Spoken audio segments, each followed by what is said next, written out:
So imagine the president of a whole country flies off to London for Prince Charles and Lady Diana's wedding. Pretty swanky, right? But while he's gone, a few ambitious guys try to pull a fast one and just steal his country. And the wild thing is, they almost got away with it. So the guy behind this whole thing is Kukoi Samba Sanyang, a former teacher and politician who got a taste for revolution. And honestly, he picked the absolute perfect moment to make his move. The Gambia was basically a ticking time bomb. The country's only real military unit, the field force, was full of super angry guys who felt totally shafted by the system.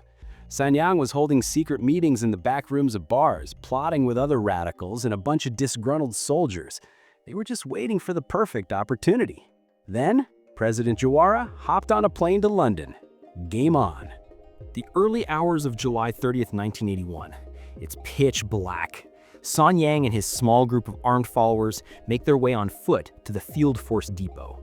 No cars, no noise, just the sound of their breathing and the weight of the weapons they were about to steal. They cut through the perimeter fence. An inside man, a traitor in the field force, gives them a signal. He leads them straight to the armory. Boom! They kick the doors in. It's a treasure trove of firepower. Rifles, grenades, and machine guns. They arm themselves and a growing number of mutineers from the barracks. From that moment, it's a lightning strike. They split into teams. Team 1 storms Radio Gambia. They burst in, guns raised, screaming at the terrified DJs to get on the floor. Sanyang grabs the microphone, his voice crackling across the country's airwaves, announcing the birth of a new Marxist state. Team 2 hits the airport, securing the runways and cutting the country off from the outside world. Team 3, led by Sanyang himself, goes for the jugular, the State House. They overwhelm the guards in a short, brutal firefight. And inside, they find President Jawara's wife and children. They are now hostages, the ultimate bargaining chip.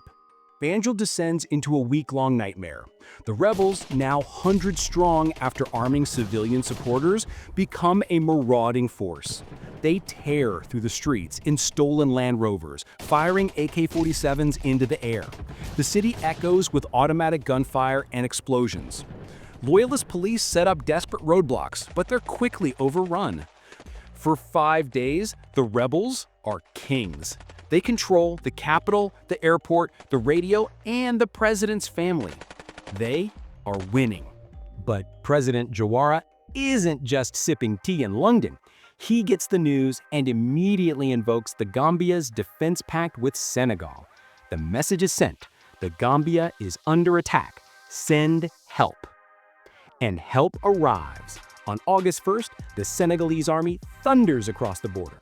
A column of armored cars and trucks loaded with hundreds of soldiers, making a beeline for Banjul. The rebels hear them coming. The tide is about to turn. The battle for Banjul is ferocious. The rebels, high on their victory, are not giving up easily. They set up machine gun nests in hotel windows and ambush the Senegalese convoys in the narrow streets. At one point, they even managed to shoot down a Senegalese helicopter, killing everyone on board. But the Senegalese are professionals. They push forward, street by bloody street. Amid the chaos, Senegalese troops storm the State House, overpowering the hostage takers and rescuing the First Lady and her children. With the president's family safe and the Senegalese army closing in, the rebels' morale shatters.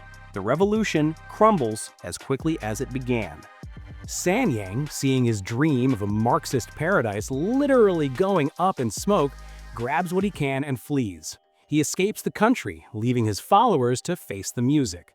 When the guns finally fell silent, the city was a wreck. President Jawara returned to a capital littered with burned-out vehicles and shattered buildings. The week of madness was over, but the cost was horrific. Hundreds were dead, with estimates ranging from 500 to 600 lives lost. So there you have it, the story of how a royal wedding almost led to the overthrow of a government.